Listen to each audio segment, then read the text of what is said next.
జగన్మోహన్ రెడ్డి తన రెండో వర్షన్ జగన్ 2.0 మొదలైందంటూ చేసిన వ్యాఖ్యలపై ఎమ్మెల్యే సోమిరెడ్డి చంద్రమోహన్ రెడ్డి స్పందించారు. జగన్ 2.0 కాస్త 0.5 గా మారిపోతుందేమో చూసుకోవాలంటూ సంచలన వ్యాఖ్యలు చేశారు. జగన్మోహన్ రెడ్డి లండన్ నుంచి దిగినట్టున్నాడు. ఇది పెట్టాడు క్యాప్షన్ 2O ప్రోగ్రామ్ అంట. ఇప్పుడు 2O programme YCP last version.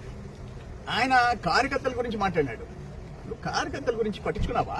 వ్యవస్థల్ని నాశనం చేశావు. ఒక మైనింగ్, ఒక R&B, ఒక పంచాయతీరాజ్, ఒక ఇరిగేషన్, మైనింగ్. నీ కాళ్ళ కింద మైనింగ్ శాఖ నలిగిపోయింది. ఇసుక దగ్గర నుంచి దోపిడీ, మైనింగ్ దోపిడీ. నువ్వు ప్యాలెస్లు కట్టుకున్నావు. ప్రజలు ఇక్కడ రాష్ట్రం నాశనం అయిపోయింది. నీ కాళ్ళ కింద నలిగిపోయింది. నువ్వు ఇప్పుడు కొత్త నాటకమా 2O అని చెప్పేసి తెరలేపుతావా? ఎవరు నమ్ముతారు నిన్ను అని అడుగుతున్నా నేను. ఈరోజు తెలుగుదేశం వచ్చింది, కాన్ఫిడెన్స్ వచ్చింది, కూటమి ప్రభుత్వం వచ్చింది. లక్షల కోట్ల పెట్టుబడికి ఇన్వెస్టర్స్ వస్తున్నారు. వాళ్ళు కూడా నీ ఓటోళ్ళని చూసి ఇంకా జగ్గుతున్నారు. ఇన్వెస్టర్స్ వస్తున్నారు, లక్షల కోట్లు. నీ పరిస్థితి ఏంది? లాస్ట్ 5 years ఏం చేశావు నువ్వు? నా జీవితంలో నా మీద క్రిమినల్ కేసు లేదు. మీ నాయన ఉన్నప్పుడు పాపం అసెంబ్లీలో బయట ఎదుర్కొంటే నా మీద కేసులు పెట్టలే. మా మీద పెట్టావు. చంద్రబాబు నాయుడు గారి దగ్గర నుంచి కార్యకర్తల దాకా జైలుకి పంపించావు. నువ్వు మాట్లాడతావా?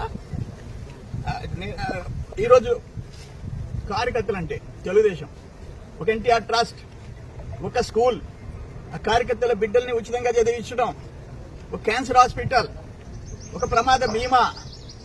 ఎప్పుడైనా పట్టించుకున్నావా నీ కార్యకర్తల గురించి? లోకేష్ బాబు ఈరోజు ఇంకా యాక్టివేట్ చేసాడు దాన్ని, ఆ ప్రమాద బీమా వీటన్నిటిని.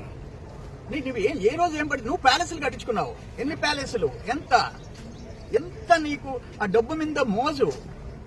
29 ఎకరాల్లో ఎల్హంక, అక్కడ లోటస్ పాండ్, ఇక్కడ తాడేపల్లి, ఇక్కడ ఇడుపులపాయ, ఒక కడప, ఒక పులివెందుల.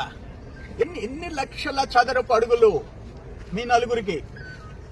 ఆఖరికి అక్క చెల్లి, తల్లి చెల్లిని కూడా దూరం చేసుకున్నవాడివి. నువ్వు మా సంగతి చూస్తావా? తెలుగుదేశం వాళ్ళ సంగతి చూస్తా. నీ సంగతి చూసుకో. నీ పార్టీ క్లోజ్ అయిపోకుండా చూసుకో. ఆ తర్వాత మా సంగతి. నీ ఇంపార్టెంట్ రైట్ హ్యాండ్, నీ ఏటు నిన్ను వదిలేశాడు.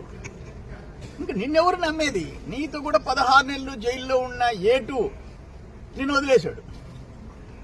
ఇంకెవరు నిన్ను పట్టుకొని ఎలాడేది?